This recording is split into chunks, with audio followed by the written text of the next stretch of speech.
Why does the church have her seminary system? Why is that important in the formation of future priests? Well, the word comes from seminarium, which means seedbed. So a place where seeds can grow into these plants that we hope are lively and flourishing. So it's a place of cultivation, and we say now discernment. It's a place where you can ask and answer those questions well. So is God calling me? Part of that is a theological education. Part of it is spiritual direction. Part of it is formation. Part of it is human formation. But the overall purpose of a seminary is to be the locus, the place where you can ask and answer those questions effectively. Because finally, it's not a matter of what you want, it's what God wants. And so you're discerning not, well, now, is this what I want to do with my life? That's the wrong question. Is this what God wants me to do with my life? And there are different ways to ask and answer that question. So that's what a seminary really is all about. So you were in seminary formation. Did you enter out of high school for seminary for yourself? No, I went to the University of Notre Dame my first year out of high school. And then my second year in college, I transferred to the college seminary outside Chicago. And then from there, I got this Basilian Scholarship, which is a scholarship at Catholic University in Washington. So I began at Notre Dame, then entered the college seminary, and then went to Catholic U, and then got my master's degree in philosophy from Catholic U. And then I came back to Mundelein to do my own formation as a priest. Mm-hmm. Yeah, and so different priestly assignments, are different, obviously. Did you ever have an interest in seminary formation? Was it a surprise when you were asked to do it? How did that work out? Well, I was in a parish for 3 years. Of course, in those days, too, we did a whole year as deacon in a parish. So I was in a very busy parish on the southwest side of the city of Chicago. And then I was sent to a parish near O'Hare Airport. If you've flown into O'Hare, you've been right near the parish where I was. They knew that when I was a student at the seminary that I was, good at theology and philosophy and that sort of thing, and I had an academic interest. So they were always looking for potential professors. So I think, they knew, and I kind of knew that possibly I would be asked to go for studies. And so after 3 years in a parish, I was invited to go for doctoral studies and went over to Paris and did that. What makes a priest a good formator in seminary? Well, I guess I'd look at those 4 pillars of formation from Pastoris Dabo Vobis, the famous text of John Paul II, human formation. So are you good at helping people develop psychologically and personally and physically, to be a strong, integral person? There's spiritual formation. Are you a person of prayer? Do you know how to guide other people into prayer? My specialty would have been intellectual formation. So are you trained as a theologian? Can you help people think their way through the faith? And then pastoral formation. Can you help people learn to be a good pastor? And so everyone at Mundelein, with a couple of exceptions, maybe some of the real old-timers on the faculty, but the rest of us all had substantial pastoral experience. Mine was, if you count the deacon year, 4 years in 2 very busy parishes. So there's really nothing a parish priest does that I didn't do at some point. So I think those 4 areas, if you're competent. Now I specialized in one. So different faculty members will specialize in different areas. Mine was in theology, but I think all 4 are important if you're going to do seminary work. I think in some ways, one of the most revolutionary things, in a good sense of the word revolution, that John Paul II did was introduce human formation to the seminary program. Can you talk a bit about the impact of introducing that as a pillar into priestly formation? Well, and I think he's a good Thomist there, right? Thomas would say grace builds on nature. And so if your natural formation, if you want, your human formation isn't solid, then we're trying to build this kind of edifice of grace on top of that. It's not going to last. So I think it is foundational. Now, it's not the whole thing. Mm-hmm. Probably my generation, just after the council, would have gotten maybe a hyper stress on, call it psychological formation, maybe to the detriment of theological and spiritual formation. So I don't think he means that in some exclusive way, but I think it's a foundational element. Mm-hmm. And when I was, especially as rector, when it was really my responsibility to make the final call about a student, I was always very attentive to human formation. Is this a a normal, healthy human being, relating well to people with a sense of humor, a sense of his own limitations. I mean, all the things you look for in healthy psychological development, I looked very carefully for that when I was rector. But then that's not the whole story. I mean, you can be a very psychologically well-adjusted person, but not a very good priest. So, there's more to it than just being a good, well-adjusted person. Then you have to have these other elements of formation too. Is there value in integrating more of a mentorship sort of thing? Because I felt like that's where I got most of my formation. The academic work is great, but I don't know if you had thoughts on that. Well, of course, everyone's got a spiritual director in the seminary. So, and then you've got what we call the formation advisor at Mundelein. So you had two figures who were there kind of in a mentoring role. The formation advisor had to report to the rector and to the bishop and so on when he visited. Then, of course, the spiritual director, we use our jargon, was the internal forum person, right? It was all private between you and the spiritual director.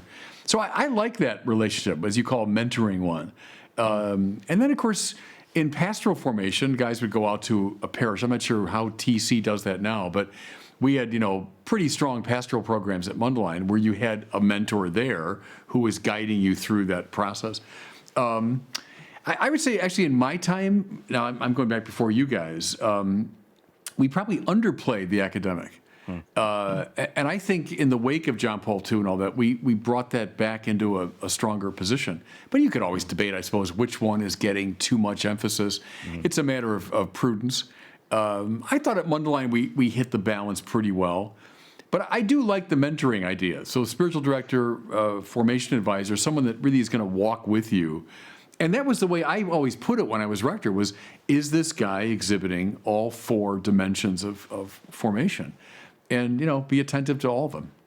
And I think it's at Denver. They have almost like a parish model, where a lot of guys live in a house or in a rectory with their formation head, and their ministries in that parish, so they get integrated into parish life a bit more, which I've always found a very fascinating. You know what model. That goes back to? I remember it very well when I was a student in Paris. Yeah. Cardinal Lustiger, who was in some ways the John Paul II of France. He was this wonderful, charismatic figure. I used to hear him preach all the time on Sunday evening at Notre Dame. But anyway, Lustiger had that model, which was what you're describing. And I remember Cardinal George of Chicago, this goes back many years, was intrigued by it. To have groups of seminarians live in a parish and then commute to some place where they would have their studies. But the main focus would be their community life within a parish context. So, I think there's something interesting about that. One of the problems today is a lot of people think priests are lonely, priests are unhappy, etc.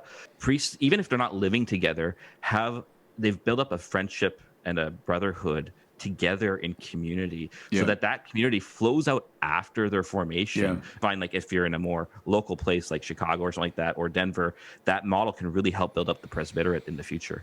I've always felt strongly about that, and we've talked about it for a long time. We've never really done it though, which is to get priests living together in an intentional community. As you say, it can work better in a Chicago or an urban area where priests could then go out to their various places. In your part of the world, it might be tougher to do that. But I've always liked that idea. Call it a semi-monastic, if you want, or a community life is built up around prayer in common, meals in common. Because I hate that loneliness of the priest. It can happen. If a guy gets isolated and they start living as a loner, and there can be very bad things associated with that. So I like priests, having a chance to live in community. Well, plus when you're in community, you rub up against each other sometimes, right? You those normal human interactions that actually form you as a human being will make you a better priest. Yeah. But I'm glad you mentioned something though, which is this impression out there that priests are unhappy. Remember, this goes back, I don't know, maybe it's 10 years or longer, those surveys that were done. One was on the cover of Time magazine, I remember. And it was this, to a lot of people, very surprising finding that of all the professions, the happiest people were clergy people. And so, not just Catholic priests, but Catholic priests were especially high in that regard. You look at the whole range of occupations and vocations, clergy people were the happiest. But there is this common view, and of course the sex abuse scandal didn't help one little bit with that perception. But it's a false perception. that priests are kind of a brooding, unhappy bunch. It's really on the contrary. The objective evidence was showing over and over again. Also, what's his name? Stephen Rossetti, Monsignor Rossetti, who's done a lot of work with troubled priests and so on, has always maintained that the statistics indicate that clergy people are among the happiest people in our society. I think sometimes when we think of community, or people talk about community, they think about getting all of your best friends to live together. Yeah. And anyone who's spent any time in seminary and religious know this as well. That's not really what community is, Yeah, and that's fair, I think. At Mundelein, we call them cams, from a camerata in Latin, but they were little sections of the house where the students lived, hallways. And the idea behind the cam was that you'd have a mix of years, and you have a mix of perspectives, and you didn't want what you're describing, like we're all, the people that think the same way. And the idea was to prepare people to live in rectories where you'd have a mix. Now, to be fair, that's changed a lot. When the cams were invented back in the 1920s, you had rectories with lots of priests in them, 4 or 5 sometimes. Now, it's more typical, even in a place like Chicago, that a priest is by himself or maybe one other person. So it is different. But I think you're right, and you have to be careful with that. And you're right, the bishop has the prerogative to assign, and it can't be a matter of, well, look, I won't go there because then I can't be living with the community I'm used to.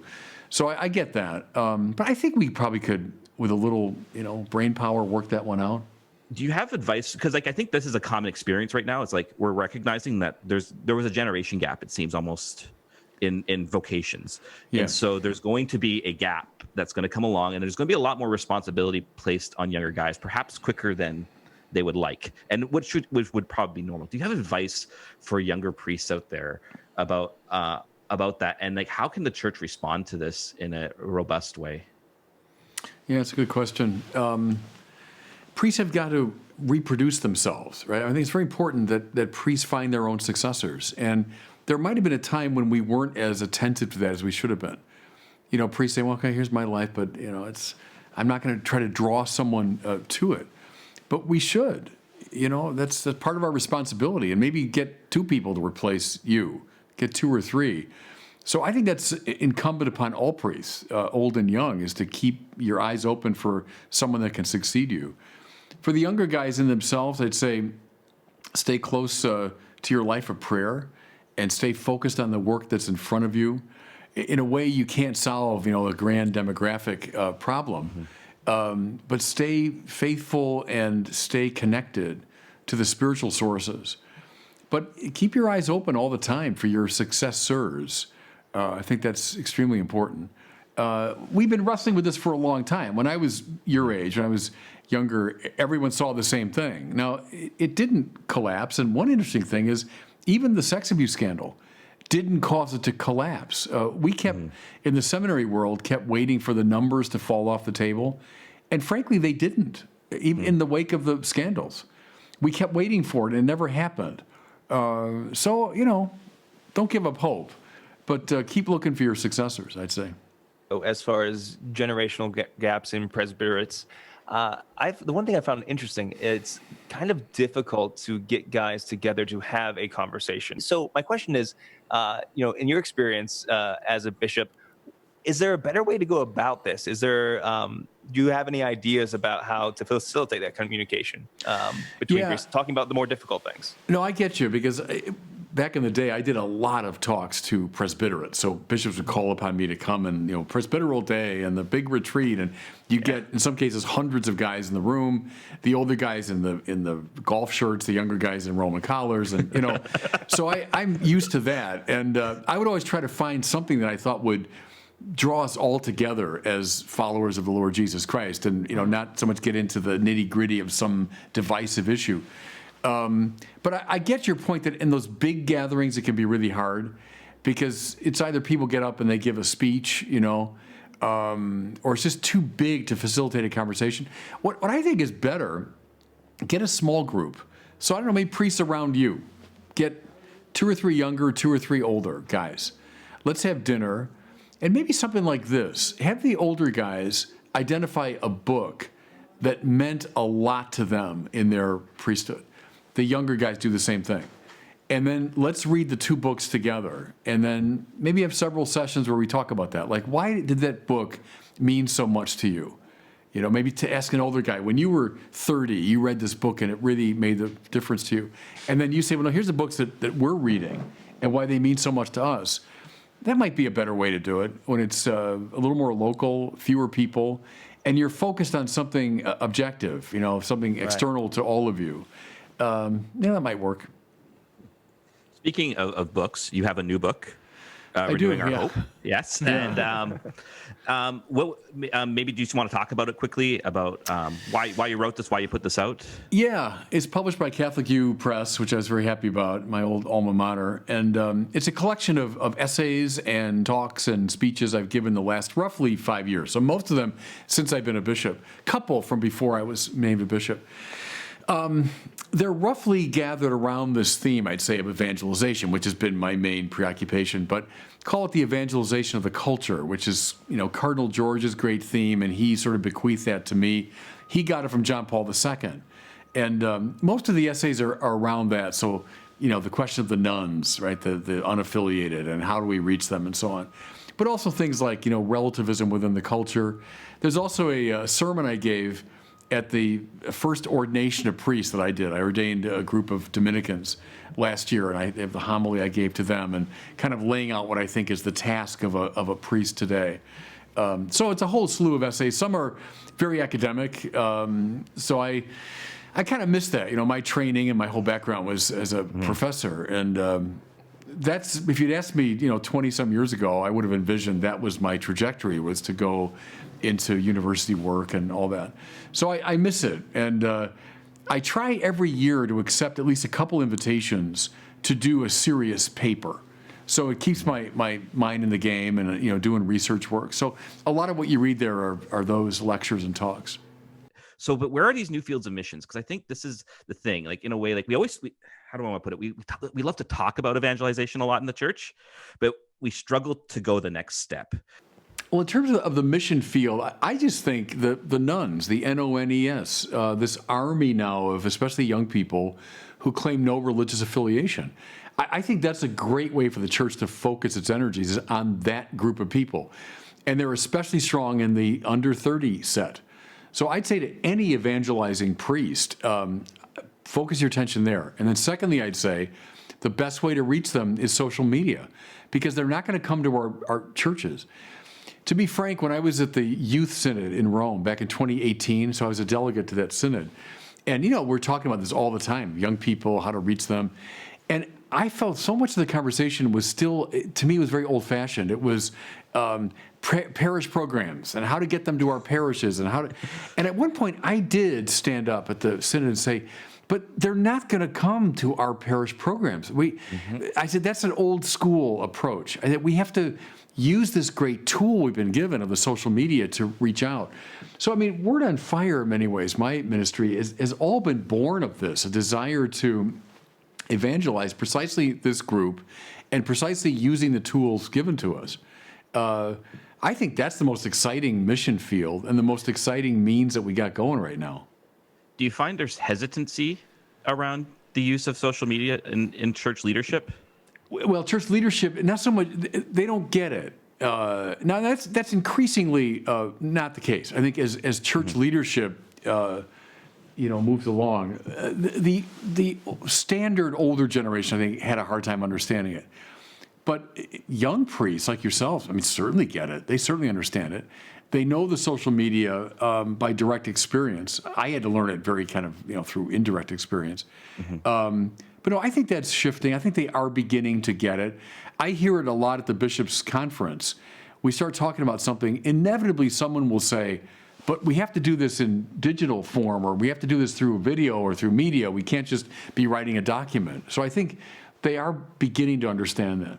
That's something I did as chair of the committee. I'm ending my time as chair of the evangelization committee, but whenever I could, I would make the case about the nuns and about the best way to reach them. What is the role of a parochial vicar in a parish? How do you handle things if there's different philosophies in your parish? Because sometimes I think there's some frustration, or sometimes I worry about young guys kind of being burnt out by just ordinary parish life and the inability to kind of be more of a part of the vision, if that makes sense. Yeah, I mean, you're raising a lot of issues there, I think. Sorry, no, yeah. That's okay. In terms of like the burnout thing, there you've got to stay close to the spiritual sources, and that's, your prayer and study and all that. I mean, so that's really key. Find something in your ministry, though, that you really are passionate about. Now, like any job or profession or vocation, there are things you have to do that maybe aren't in your wheelhouse. It's not like you're paperwork. Sure, yeah. And when I was a professor, I always hated grading papers. I just did. I hated it, but I did it, and I used to say to myself, well, okay, this is work. I love teaching. I love interacting with the students. I love reading to get ready for a course. I hated reading and grading papers. Okay. Same is true in parish life. There's certain things you have to do, or things that maybe you're not all that great at, but you still have to do them. Okay, that's par for the course. But in the midst of that, find something you are really excited about. This goes back now, centuries. When I was newly ordained, and I'm in this parish, I'm 26 years old, doing all the usual parish things, but I decided to do, an adult formation thing.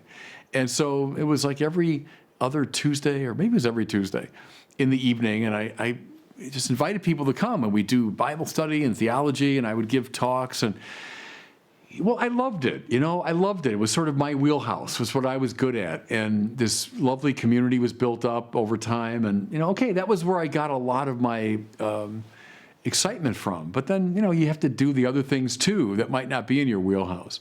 But for you guys, I think doing what you're doing with the podcast, and I've told parish priests, start a website, start a YouTube video, start talking about what's going on in the culture, a Q&A thing. I don't know if you knew about this, but I've done it twice now, this Reddit AMA. Do you know about that? The Ask Me Anything. And both times was really interesting to me. And both times they were hugely popular. And as I always say, not because of me. I'm sure 99% had no idea who I was. But I was announcing myself simply as a bishop who likes to talk to atheists and non-believers. And we got these enormous responses, Well, I was able to discern very quickly what's on the mind of young people. And, okay, here's a bishop at least responding. So I've told young guys, and I can click them off for it if you want, the things that are most central. There's your program now for youth outreach, or there's your lecture series, or there's a series of videos you could do is addressing these issues. So I think there's a lot of creative things you can do, and find something you're really passionate about. Thanks for watching. If you enjoyed that video, I encourage you to share it and be sure to subscribe to my YouTube channel.